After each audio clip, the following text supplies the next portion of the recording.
Perhaps it was an account of the failure of coalition in the First Republic and the failure of the attempts made by NCNC and Action Group AG in 1962 that made party political stalwarts of the CPC, of the ACN,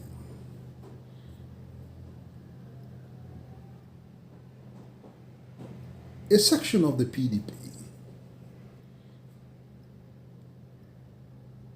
and a section of APGA to walk a different trajectory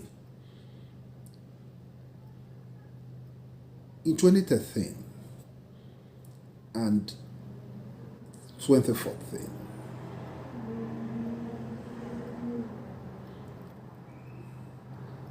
Rather than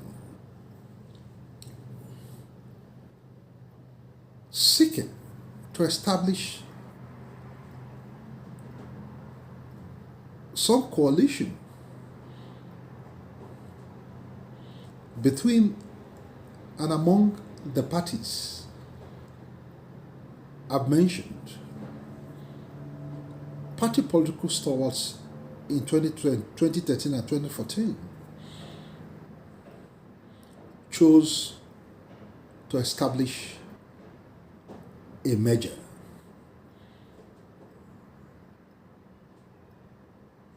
of the two major opposition parties at the time,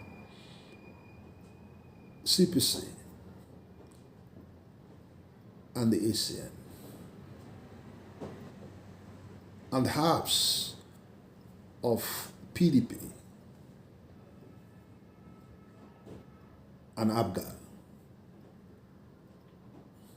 The point I'm trying to make is this, that there's a gulf of difference between coalition and alliance. Coalition often happens when political parties separately go into elections, but they fail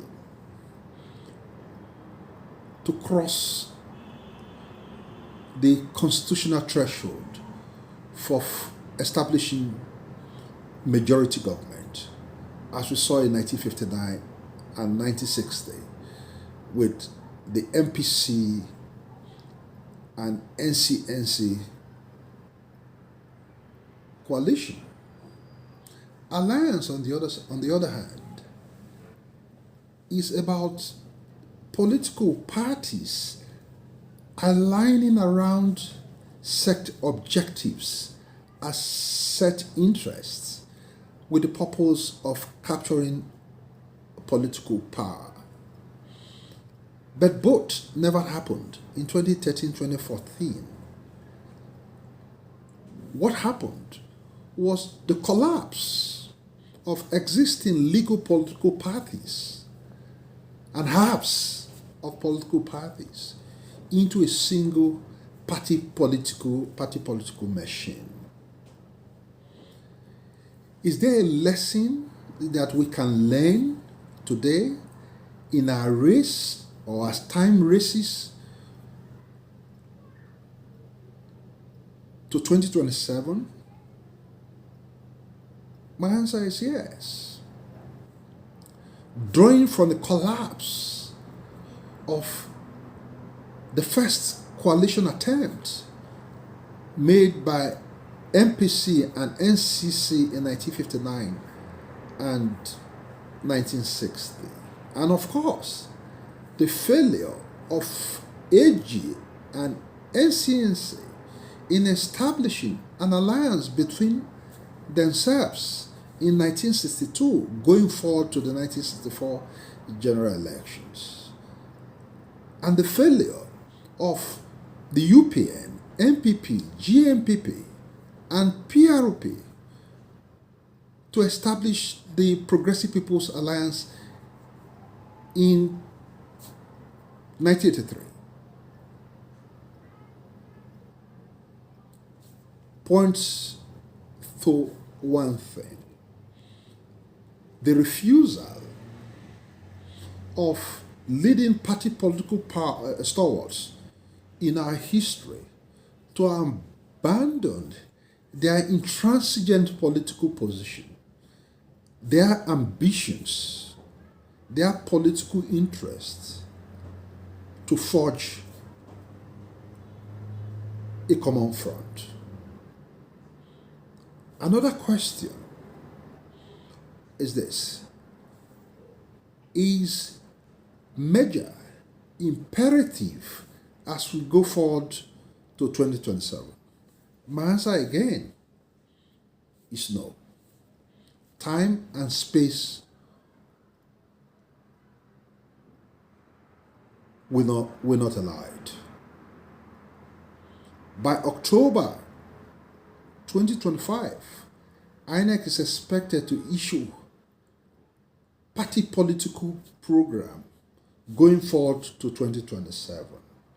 So within the context of this issuance, there won't be space, there won't be time for political parties to merge and establish single party political machine to fight and capture political power in 2027. So what now is possible for party political stalwarts we have at the moment? Consider the failure, as I highlighted, of coalition politics in the First Republic, of alliance politics of the First and Second Republic. Perhaps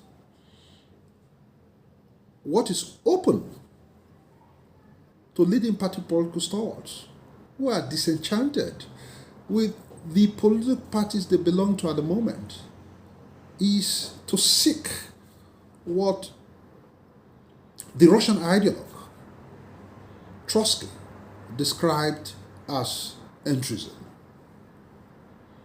What this means is this: big party political stalwarts with large followings like the Obedient movement can seek to enter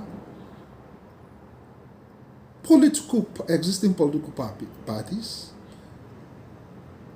with the purposes of, one, seeking to establish a space of control and dominance within that political party, and two, seek to maintain leadership of the structures of the political party. For me, this is the only path open to our party political stalwarts at the moment. Malam Nasir El-Rufai has thrown down the gauntlet, and it has, in a way, established the path for entryism for those who are interested in capturing political power. Until I come your way again next time, I remain your host, Abdul Mahmood, aka Great Oracle. Please share my video, comment, and subscribe